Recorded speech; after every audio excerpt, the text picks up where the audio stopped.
नौतपा में सूर्य की उत्तरी गोलार्ध में कर्क रेखा की ओर आने से मौसम प्रणाली में परिवर्तन होगा और आंधी तूफान गर्मी के साथ वर्षा का प्रभाव रहेगा। इस दौरान गुरु शुक्र के अस्त होने से मीन राशि में अंगारक दोष के कारण प्राकृतिक आपदा का प्रभाव रहेगा। मौसम प्रणाली के बदलने के चलते तापमान में लगातार वृद्धि हो रही है।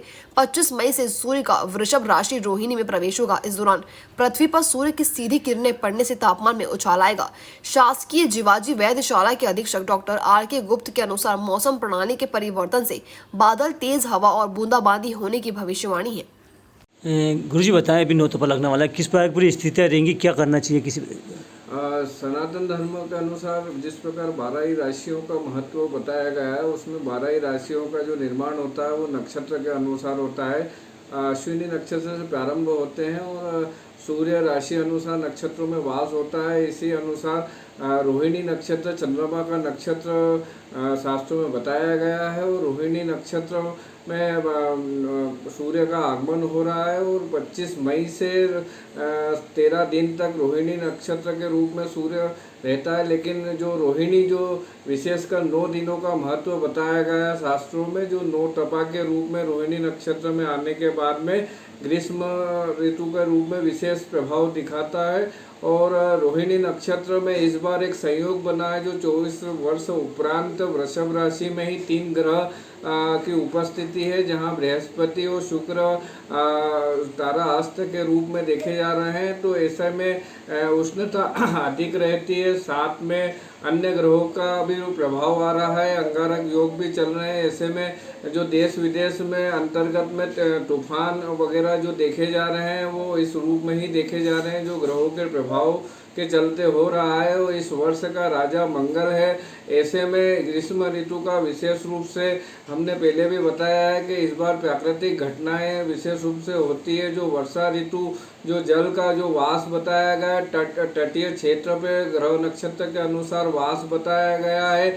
ऐसे में अनुमानित जो खंड वर्षा कहीं कहीं देखी जाएगी, कहीं पे अधिक कहीं पे कम, उस रूप में वर्षा रहेगी और कहीं फसलों का भी नुकसान देखा जा सकता है। इस बार जो योग सहयोग बन रहा है इसमें बताया कि इस बार खंडीय वर्षा होगी, तो एमपी की क्या स्थिति रहेगी, किस प्रकार की पूरी बारिश रहेगी यहाँ पर? देखा जाए तो हम सभी राज्यों के अंतर्गत में मध्य प्रदेश को हम विशेष रूप से मध्य के रूप में देखते हैं, इसलिए यहाँ पे पूर्व पश्चिम उत्तर दक्षिण में जितने भी प्रभाव होते हैं वह निश्चित तौर पे मध्य स्थानों पे प्रभाव पड़ता है। उस रूप में अगर देखा जाए तो शुरुआती दौर में जो तूफान वगैरह इस रूप में अगर विशेष रूप से देखा जाए तो वायु का प्रभाव रहेगा और सामुद्रिक क्षेत्रों से ही, तटीय क्षेत्रों से जो वर्षा आकलन आ रहा है। ऐसे में वर्षा जो उज्जैन में अगर देखा जाए तो सावन और भादों में विशेष करके वर्षा के अच्छे योग देखे जाएंगे। शुरुआती दौर में अगर अभी देखें तो अभी वर्षा ऋतु में मध्य प्रदेश में देर लगेगी इस वर्ष। आपका नाम? पंडित अजय व्यास। नौतपा चालू हो रहा है, किस प्रकार की स्थिति रहेगी, क्या पूरी हो रहेगी? अभी जैसा कि देखा जा रहा है कि तापमान काफ़ी बढ़ा हुआ है। कल अधिकतम तापमान 44 डिग्री हो गया, जो इस सीजन का सबसे अधिक तापमान था। न्यूनतम तापमान भी 28 डिग्री से ऊपर रहा है।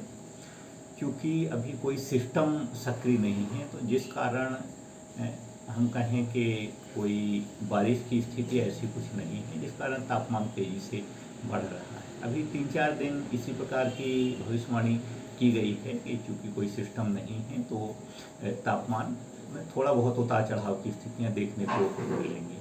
30 तारीख के या 27 से 30 के बाद पुनः कुछ जो बोला गया है कि सिस्टम सक्रिय होंगी, जिस कारण आंधी और कुछ हल्की बारिश या तेज हवा के साथ बारिश की स्थितियां बन सकती हैं।